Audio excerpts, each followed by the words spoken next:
If you find that your Dell XPS 13 will only power on while connected to an AC adapter and the front LED is flashing amber, you likely have a battery failure. To further confirm the status of your battery, power the system on and enter the BIOS menu by striking the F2 key rapidly when the Dell logo appears. Navigate to the battery information menu item. In my instance, the battery has failed and must be replaced. Power off the system and turn it over. There are 8 T5 Torx screws around the outside of the frame that must be removed. Underneath the center latch, there's a Phillips screw that must also be removed. Take note of the small metal lip that is present under the display hinge. We will use this as a pry point to remove the lower shell of the laptop's case. Find a side that gives way and unhook the first case hook and work your hand around the rest of the frame until the shell can be pulled away.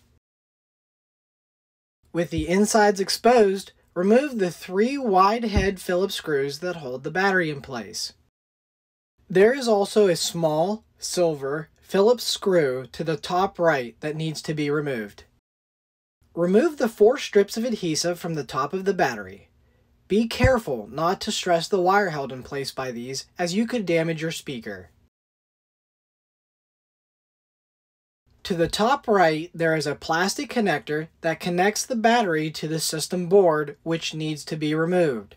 Try to work this loose by the plastic and not by pulling on the wires if you can help it.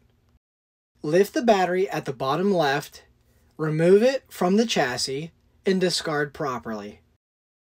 Insert the new battery, making sure to position it under the speaker wire that has the adhesive attached. Make sure the battery to system board wire is firmly seated in the connector.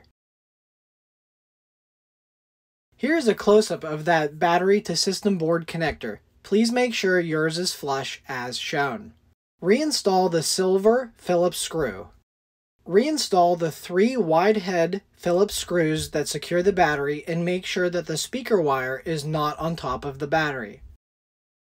Return the lower shell and the 8 T5 Torx screws that secure it in place. Return the silver Phillips screw under the latch where the service tag is located. Finally, for the moment of truth, power on the unit with the AC cable disconnected to confirm that the replacement was successful. Feel free to check the battery status and battery health that is reported within the BIOS. That's it. Thanks for watching. If you liked it, give it a thumbs up and consider subscribing to receive notification of future content.